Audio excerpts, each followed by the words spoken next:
আসসালামু আলাইকুম। মেট্রো রেলে করে চলে যাচ্ছি বিজয় সরণিতে। চলে আসলাম বিজয় সরণি সামরিক জাদুঘরে।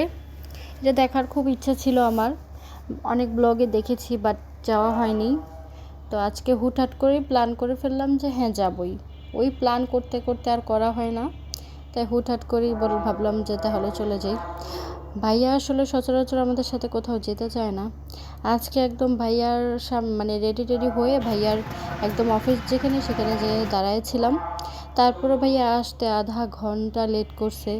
আধা ঘন্টা দাঁড়ায়ছিলাম ভাইয়ার জন্য। যাই হোক, ভিতরের দিকটা খুবই সুন্দর, খুবই সুন্দর। আমার কাছে অনেক ভালো লাগছে। মানে একদম এমন একটা মানে মনে হচ্ছিল যে একদম সত্যি সত্যি কেউ দাঁড়ায় আছে বন্দুক নিয়ে বা গুলি করতেছে। একদম যুদ্ধের মতো একটা ফিলিংস আসতেছিল। তারপর আমি একটু দুষ্টামি করতেছিলাম যে আমাকে একটু কয়েকটা ছবি তুলে দাও।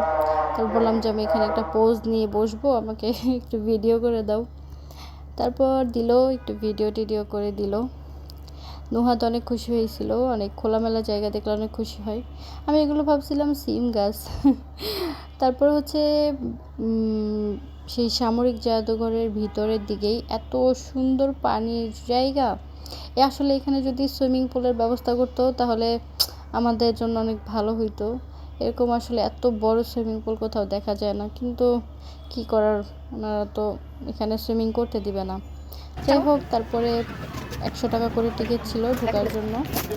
তারপর ঢুকে গেলাম। পরের পর্ব দেখাবো আরেকটা পার্টে।